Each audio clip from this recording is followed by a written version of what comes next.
I think I've just reached God-level man maths by thinking of a way of saving money by selling the Model 3, the Standard Range Plus I'm in right now. I mean, we're talking real high-level justification here to myself, the missus, and I guess to yourselves as well. I'd love to know what you think by the end of this video. My plan is to save money by selling this and then replacing it with another used EV every few months. I mean, I think this makes sense, but even I'm going, ooh, this is a stretch. This is man maths to the extreme.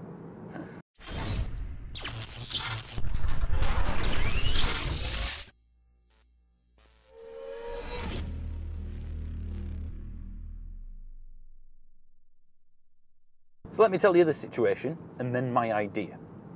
I've recently changed jobs, some of you will already know this, and my commute went from, let's say, 20 to 60 odd miles a day, 5 days a week.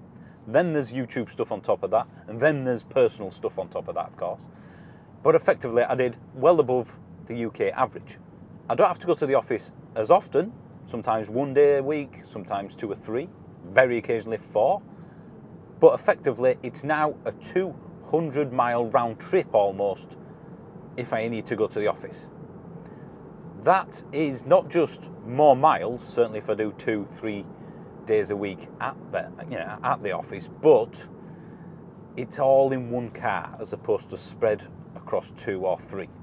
So as I said earlier, I was doing 20 to 60 a day, which again is a lot more than the average, but it didn't matter which car I took. When I had the Zoe Content car, 22 kilowatt hour, the old one, that was fine because it was all urban, town to town driving, site to site to site to home, then charge again. I could take the Say At Me with its small battery because all you have to do is enough for that day and then charge at home. I could take this. I could take a press car if we had one for the week or whatever. So all the miles for work and commuting and to an extent YouTube essentially was spread across wherever I had available. Thank you. Now though, with this commute, because it's all motorway miles, I'm sat on the M6 in roadworks right now. Yay! I'm going to be picking the Model 3 for pretty much every trip. It's a bigger car, it's comfortable, it's got radar guided cruise control, autopilot if I wish, although it's a little bit on some of these journeys. It's got the range if I want that. I don't need that. I mean, I could take the Me, I could take the i3S because I can charge at the office. 20 pence per kilowatt hour. It's more than twice as much as home, but it's a very good price, I think, very reasonable. But because of the size of this and the fact that the Me and small cars aren't exactly the most comfortable to do what could be some days a 2.5 hour drive each way, oh shut up, I'm going to be taking this because it's the perfect car to do this sort of long regular journey in that I have access to anyway. The trouble with that is, at the moment, this is nearly 4 years old, and by that point it will have 60,000 miles on it. So it's higher than the average, 15 a year, but it's not a really high level yet. If I keep this another 2 years, it will definitely be on 100,000 miles. Now, that's a mental barrier. Well, it's not just a mental barrier, it's a barrier that means the warranty on the drivetrain and battery runs out, and again, it's that, oh, it's done over 100,000 miles, I don't want a car over 100,000 miles. The price doesn't necessarily drop off a cliff, as it were, but it definitely reduces. It has a dive. Now, I've had a brief look online on Auto Trader, and if I sold this privately, which I always do, then I'd probably get about 18,500 for it. So let's assume 18 grand. I'm sat on £18,000 now. So that's if I sold this, what I'd have to play with. Maybe I could add some on top of that, but essentially that's what it's worth. In another 2 years, so by the time it's 6 years old, and it's done 100,000 miles or more, what's it going to be worth then? 10? 9, 10? 11, around that, I reckon. It's hard to say. I mean, there's 5-year-old Model 3s out now, but they haven't been out long enough to know roughly what it'll be worth. But let's say 10, I think that's a fair estimate. That means it's costing me £8,000 to keep this car. That's £4,000 a year to keep this running, so to speak. Even though the depreciation hit, given the fact it's 4-year-old, it's already happened, you still have depreciation, which is determined by age and mileage. I'm going to be putting the age on at the normal rate, of course, but I'm going to be really piling the miles on. So can I make it cheaper than £4,000 a year, effectively, is what I'm thinking. By buying a car, keeping it for a few months, maybe up to 6, then selling it, and then rinse and repeat that. So I've bought 3 used EVs, not for this reason, just for pure content purposes, over the last year or so. The Renault Zoe, I sold that for more than I paid for it. The Seat Me, 10,200 I paid for that.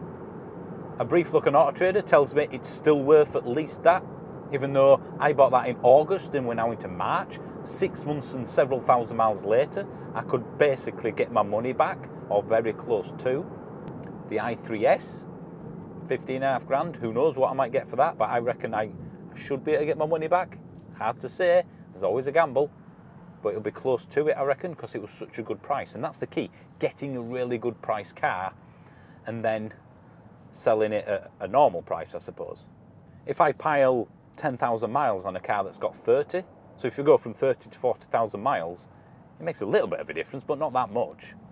I remember reading something from Quentin Wilson about 15, 20 years ago, which has come back into my head. He bought a brand new car every, I think it's either 3 or 6 months, same as this really. And I think it was a car luxury, a Ford Ka luxury for his wife. He was buying it from a car supermarket, which were relatively new at that stage, and probably pre-registered, essentially a big discount on new. And he says, I'll keep it 3, 4, 5, 6 months, sell it, it'll still be worth basically what I paid for it because I got such a good discount initially, and then I'll get another one. And think about it, in that time, I've never had to buy any tyres. It's always under warranty, there are no repair bills. Beyond fuel and insurance, which you have on any car, I'm not even had to pay for a service. So that's kind of come back to me with this. I'm like, well, I won't be buying a new one, it'll be a used EV, but beyond maybe a service that I might trip into, if I can do this, if I can buy a car like the previous 2 or possibly 3 that I at least get my money back with, then logically, if I can keep that up, you see where the man math's coming in here, I'm going from £4,000 a year cost to £1,000. Hell, even £2,000 of loss by doing that a year is halving the running costs of doing lots and lots of miles. And of course, I'm in a unique position. I can generate more content for YouTube. I can earn a little bit of revenue from those videos in theory. Not a lot. You don't get monetization. You don't get a lot compared to what I think people think. But ultimately, it's a benefit. Sorry, I'm going to have to put sunglasses on. It's really low as that sun. I'm going, well, what can you get for up to 25 grand? Down to 10. Doesn't have to be an expensive car. I would like it to be good on the motorway, of course.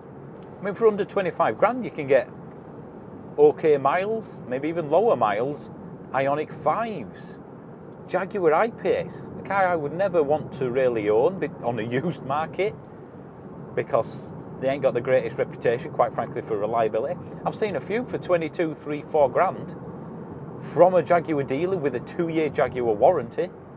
It's an I-Pace. Keep that a few months, sell it on with a warranty. That might be doable. Long-range Model 3.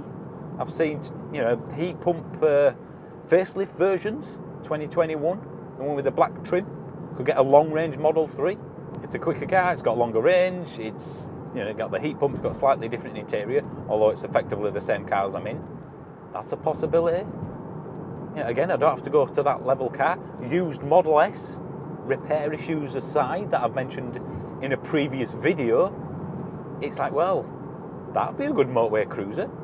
And those come with an 8-year unlimited mileage warranty, up to 2020 anyway. I could get a 2017 version of that, or 2018 version of a Model S, even if it's done 120,000 miles, it won't matter. And who's going to notice if it goes from 120 to 130,000 miles? All I'd be paying realistically in depreciation is that extra few months I've kept it. So if I can get one at a bargain price, I might again be able to get my money back, so to speak.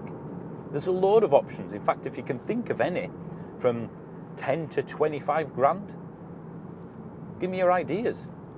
So that's one option. Another option is just to keep this car, of course, pile the miles on it, run it into the ground, get 150, 200,000 miles on it, which they're absolutely capable of doing. I've seen Model 3s that are, 4-year-old, 5-year-old with 150,000 miles on already.